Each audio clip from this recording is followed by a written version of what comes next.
ಇವರು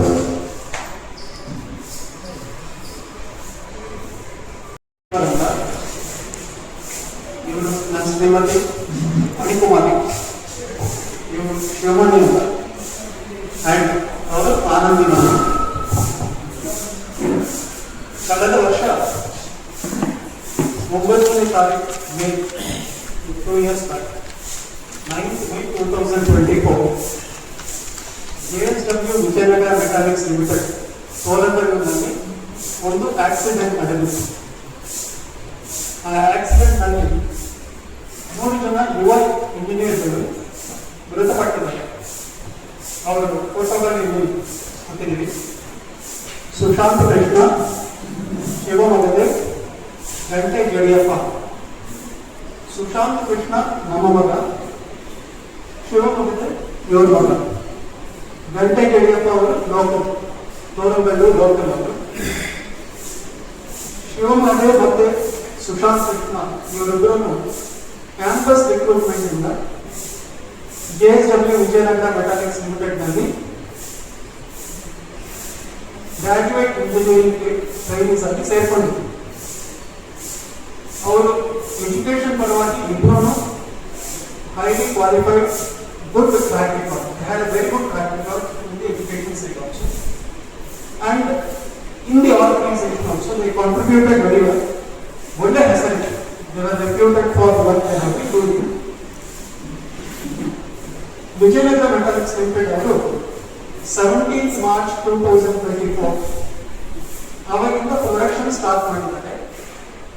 9th May 2024 ಅಲ್ಲಿ ಈ ಅಪಘಾತ ನಡೆದಿದೆ. ಈ ಅಪಘಾತದಲ್ಲಿ 3 ಜನ ಮೃತಪಟ್ಟಿದ್ದಾರೆ. ಅವತ್ತಿನ ದಿನದಿಂದ 20 ದಿನದಿಂದ ಈ JSW ಮ್ಯಾನೇಜ್ಮೆಂಟ್ ಅವರು ಆ ಆಕ್ಸಿಡೆಂಟ್ ಜವಾಬ್ದಾರಿ ವಹಿಸ್ತಾರೆ. We are not responsible for this accident. The 3 employees have gone inside the tunnel on their own. ಅಂತ ಒಂದು ನೆರೆಟಿವ್ ಸ್ಪ್ರೆಡ್ ಮಾಡ್ತಾರೆ. ಇದು ನಮಗೆ ನಂಬಕ್ಕಾಗಲ್ಲ.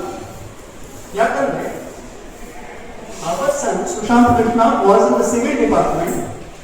Their son Shivamogga was in the mechanical department. Both of them do not know each other. ಇಬ್ರು ಯಾರು ಅಂತ ಗೊತ್ತಿಲ್ಲದೆ ಇರುವಂತ ಅವರು ಒಂದು ಟನಲ್ ಒಳಗಡೆ ಹೋಗಿ ಯಾಕೆ ಹೋಗಿದ್ದಾರೆ ಅಂತ ನಮಗೊಂದು ಡೌಟ್ ಬಂದಿತ್ತು. ಅಲ್ಲಿ ನಾವು 9th ಆದ್ಮೇಲೆ ಬ್ಯಾಂಕ್ ಹೋಗಿ ನಾವು ಮೃತದೇಹವನ್ನು ಪಡ್ಕೊಂಡು ಬಂದು ನಮ್ಮ ರಿಚುವಲ್ಸ್ ಎಲ್ಲ ಕಂಪ್ಲೀಟ್ ಮಾಡಬೇಕಾದ್ರೆ ಅಲ್ಲಿ ನೋಡಿರೋ ಪರಿಸ್ಥಿತಿ ನಾವು ಈ JSW HSM-03 ಪ್ಲಾಂಟ್ ಏನಿದೆಯೋ ಅದು ಒಂದು ಜಂಕ್ ಯಾರ್ಡ್ ಆಗಿತ್ತು. It is not suitable for production activities. Factory ಒಳಗಡೆ ಇರೋದ ಏನ್ ಟನಲ್ ಅದು ಅದರಲ್ಲಿ ಲೂಬ್ರಿಕೆಂಟ್ ವಾಟರ್ ಫ್ಲೋ ಆಗುತ್ತೆ. Coolant water and lubricant water flow ಆಗುತ್ತೆ. ಆ ಟನಲ್ ಒಂದು 800 ಮೀಟರ್ಸ್ ಆದ್ಮೇಲೆ ಬಂದು 80 ಫೀಟ್ ಬಂದಿದೆ. ಸ್ಕೇಲ್ ಫೀಟ್ ಅಂತ ಅದರೊಳಗೆ ನೀರು ಬೀಳುತ್ತೆ. ಮಧ್ಯದಲ್ಲಿ ಯಾವುದೇ ರೀತಿಯ ಅಂದ್ರೆ ಮನುಷ್ಯರು ಓಡಾಡ್ತಾರ ಅದ್ರಲ್ಲಿ ರಿಪೇರಿ ಮಾಡಕ್ಕೆ, ಕೆಲಸ ಮಾಡಕ್ಕೆ. ಮತ್ತೆ ಹೋಗ್ಬೇಕಂದ್ರೆ ಒಂದು ಪರ್ಮಿಷನ್ ಇರಬೇಕು, ಗೇಟ್ ಇರಬೇಕು, ಅದಕ್ಕೆ ಲಾಕ್ ಮಾಡಿರ್ಬೇಕು. ಈಗ ಅದು ಏನಾಯ್ತಂದ್ರೆ ಕನ್ಸ್ಟ್ರಕ್ಷನ್ ನಡೀತಾ ಇತ್ತು, ಪ್ರೊಡಕ್ಷನ್ ನಡೀತಾ ಇತ್ತು.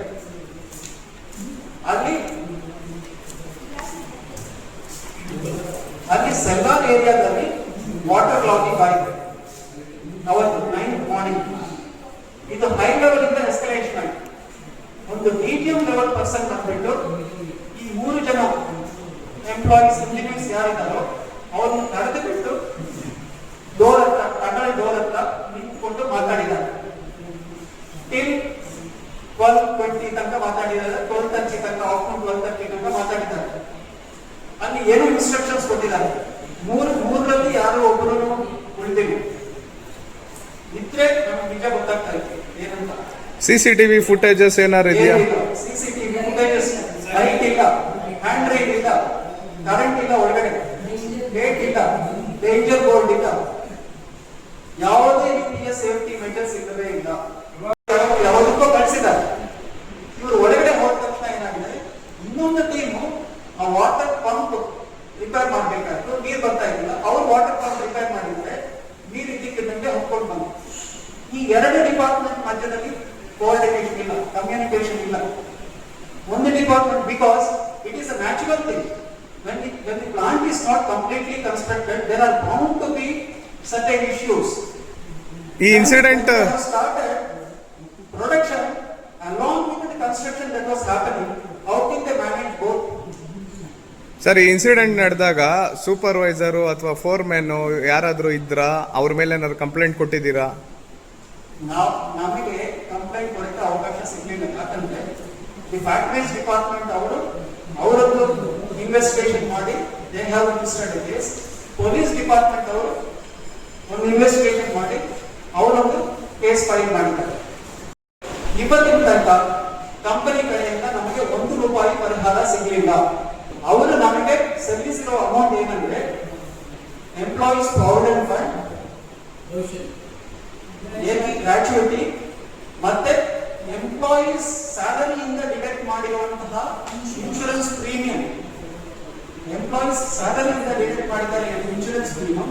ಇನ್ಶೂರೆನ್ಸ್ ಕಂಪನಿಯವರು ನಮಗೆ ಡೈರೆಕ್ಟ್ ಆಗಿ ಕೊಟ್ಟಿದ್ದಾರೆ ಮತ್ತು ಕಂಪನಿಯಿಂದ ಇವತ್ತಿನ ತನಕ ₹1 ನಮಗೆ ಕಾಂಪನ್ಸೇಷನ್ ಬಂದಿಲ್ಲ. ನಾವು ಕಾಂಪನ್ಸೇಷನ್ ಕೇಳಿಲ್ಲ, ನಾವು ಕಾಂಪನ್ಸೇಷನ್ ಬಗ್ಗೆ ಕೇಸು ಹಾಕಲಿಲ್ಲ. ಸರ್, ಈಗ ತಮ್ಮ ಮಕ್ಕಳು ಏನು ಉದ್ಯೋಗದಲ್ಲಿದ್ರು ಆ ಉದ್ಯೋಗಕ್ಕೂ ಮತ್ತೆ ಅವತ್ತು ನಡೆದಿರೋಂಥ ಕೆಲಸದಲ್ಲಿ ಅವರು ತೊಡಗಿಸ್ಕೊಂಡಿರೋದಕ್ಕೂ ಏನಾದ್ರು ಸಂಬಂಧ ಇದೆಯಾ? ಇದೆ, ಸಂಬಂಧ ಇರೋ ಕೆಲಸನೇ ಕೊಟ್ಟಿದ್ದಾರೆ. ಸಂಬಂಧ ಇರೋ ಕೆಲಸ ಅಂದ್ರೆ they are from different departments. Mechanical department ಅವತ್ತು ಒಂದು ಇಶ್ಯೂ ಬಂತಲ್ಲಿ, ಒಳಗಡೆ ನೀರು ಹರಿತಾ ಇಲ್ಲ. ಆ ಡಿಜಿಒ ಏನೋ ಹೇಳಿದ್ದಾರೆ, ಅದನ್ನು ಸರಿಪಡಿಸೋ ನೋಡ್ಬೇಕು, ಪ್ಲಾನ್ ಮಾಡ್ಲಿಕ್ಕೋ ಹೋಗಿದ್ದಾರೆ. ಇನ್ನೊಂದು ಡಿಪಾರ್ಟ್ಮೆಂಟ್ ಅವರು ನೀರು ಬಿಟ್ಟಿದ್ದಾರೆ. ನಾವು ಸ್ವಲ್ಪ ಓದಿದ್ದಕ್ಕೆ ಇಷ್ಟೊಂದು ಹೊರಗಡೆ ಬಂದ್ರು.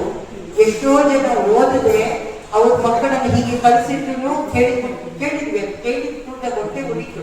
ಎಷ್ಟು ಚಿಕ್ಕ ಮಕ್ಕಳು 20ರಿಂದ 25 ವರ್ಷದ ಒಳಗಡೆ ಇರುವ ಮಕ್ಕಳು ಯಾರಾದ್ರೂ ಹೀಗೆ ಏನಾದ್ರು ಆದ್ರೆ ಏನು ಕೇಸ್ ಆಗಲ್ಲ. ನಮ್ದೇ ಫಸ್ಟ್ ಕೇಸ್ ಆಗಿದೆ. ಅಂದ್ರೆ ನೀವು ಅರ್ಥ ಮಾಡ್ಕೊಳ್ಳಿ, ಅದಕ್ಕೋಸ್ಕರ ನಾವು ಪರಿಹಾರ ಬೇಕಾಗಿಲ್ಲ. ನಮಗೆ ಇನ್ನೊಂದು ಸತಿ ಈ ತರ ಈ ತಾಯಿ 10 ತರ ನಾವು 10 ತರ ಯಾವ ತಾಯಿ ತಂದೆ ಅಳಬಾರ್ದು. ಎಷ್ಟು ಚೆನ್ನಾಗಿ ಓದಿಸಿ ಒಂದು ಒಳ್ಳೆಯ ಭಾರತೀಯ ನಮ್ಗೆ ಒಂದು ಯುವಕರು ಬೇಕು ಅನ್ನೋ ಉದ್ದೇಶದಿಂದ ನಾವು ಅವರನ್ನು ಚಿಕ್ಕ ಮಕ್ಕಳಿಂದ ಒಂದು ಒಳ್ಳೆಯ ಸಂಸ್ಕಾರ ಕೊಟ್ಟು ಬೆಳೆಸಿ, ಇವರು ಈ ತರ ಮಾಡಿದಾಗ ದುಡ್ಡು ಇವರು ಎಷ್ಟು ಟೋಲನೆ ಮಾಡಿದ್ರು ಮಾಡ್ಲಿಕ್ಕಾಗಲ್ಲ ನಮ್ಮ ಮಕ್ಕಳು. ಆಗಸ್ಟ್ ಒಳಗಡೆ ಅದೆಲ್ಲ ಡಾಕ್ಯುಮೆಂಟ್ಸ್ ಬಂದ ಮೇಲೆ ನಾವು ಇದೆಲ್ಲ ನಮ್ದೇ we started investigating all these things and we had to collect all this information. 5 complaints to various departments including the district collector. We have even gone and labor minister. The first thing we did was we went to the labor minister and spoke to him. He is from Korangallu village, Sandur Taga, Korangallu village.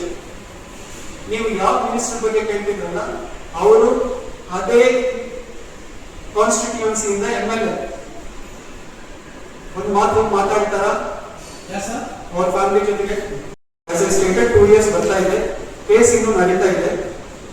ನಮಗೆ ಏನಂದ್ರೆ ಏನೇನು violations ಆಗಿದೆ, ಯಾವ ರೀತಿಯ government officials have manipulated and suppressed this information in other cases, ಅದು ಆ ಕೇಸಲ್ಲಿ ನೋಂದಿಸಬೇಕು. It has to be included. ಅದು ಮೇನ್ ನಮ್ಮ ಗುರಿ. ಅದು ಎರಡನೇ ಗುರಿ ಒಂದು, ಈಗ this is the time for educational institutions year end closure. ಸುಮಾರು ಆರ್ಗನೈಸೇಷನ್ಸ್ ಮಕ್ಕಳೆಲ್ಲ ಫೈನಲ್ ಇಯರ್ ಸ್ಟೂಡೆಂಟ್ಸ್ ಎಲ್ಲ they will be looking for job opportunities as part of campus recruitment. ಅವರಿಗೆ ನಾವು ಸ್ವಲ್ಪ ಸಲಹೆಗಳನ್ನು ಸಜೆಷನ್ಸ್ ಕೊಡಬೇಕು ಅಂತ ಆ ಉದ್ದೇಶದಿಂದ ನಾವು ಪ್ರೆಸ್ ಮೀಟ್ ಮಾಡ್ತೇವೆ. ಅದಾದ್ಮೇಲೆ ನಮಗೆ ಇವತ್ತಿನ ತನಕ ಯಾವ ರೀತಿಯ ಒಂದು ಇಂಟಿಮೇಷನ್ ಬಂದಿಲ್ಲ, ಅಕ್ನಾಲೆಜ್ಮೆಂಟ್ ಬಂದಿಲ್ಲ. This is the time where young children or just out of college who are aspirant to become professionally strong, they take up jobs, and our children took up job only through campus interview. and this is the time where campus interviews takes place. So I urge all the parents and children to be very, very cautious when they choose the company where they want to work. That is one thing. Not go by the websites or what is projected on the social media, not go by big brand. But look into the details of the company, try to understand what the company ethics are, what the former employees of the organization are giving as reviews in social media, and then go for job. Not go by the salary package or not go by the name and fame of the company. And also to check, physically visit the company premises and try to understand how the local employees are working, or find out whether the company has authentic government documents pertaining to construction, production, and all legal aspects that the company has to comply, has been complied or not through social media. Technology has so much developed that unfortunately that we have lost our children because we didn't do that background verification of an organization. When an organization finds an employee, they go for a background verification. But seldom do young children who aspire to get into prominent jobs, they go for background verification of companies. Now a time has come where youngsters who are aspiring to become professionals, they should look and check the background of the organization where they are working. And we don't want any other parent to suffer like how we are suffering now. That is the main intent. So we request all of you to send this message to the rest of the people. That is why we thought we will call for the meeting. ಅದರಿಂದ ನಾವು ನ್ಯಾಯನೇ ಬೇಡ್ಕೊಂಡಿದ್ವಿ. ಆ ಉದ್ದೇಶದಿಂದ ಇದ್ದಾಗ ಯಾವುದೇ shake ಹಾಕಲಿಕ್ಕೆ ಇದಿಲ್ಲ. ಅದನ್ನು ಪಾಪ ಏನು ಇಲ್ಲದೆ ಎಷ್ಟು ಬಡವರು ಮಕ್ಕಳನ್ನು ಕಳಿಸಿರ್ತಾರೆ ಅಲ್ಲಿ, ಅವ್ರದ್ದು ನೋಡಿದ್ರೆ ಸ್ಥಿತಿ ತುಂಬಾ ಕೇಳಿಸ್ಕೊಳ್ತಾ ಇದ್ರೆ ಇದಾಗುತ್ತೆ, ತುಂಬಾನೇ ಹಿಂಸೆ ಆಗುತ್ತೆ. ಅದು ಯಾವ ತಂದೆ ತಾಯಿಗೂ ಬರಬಾರ್ದು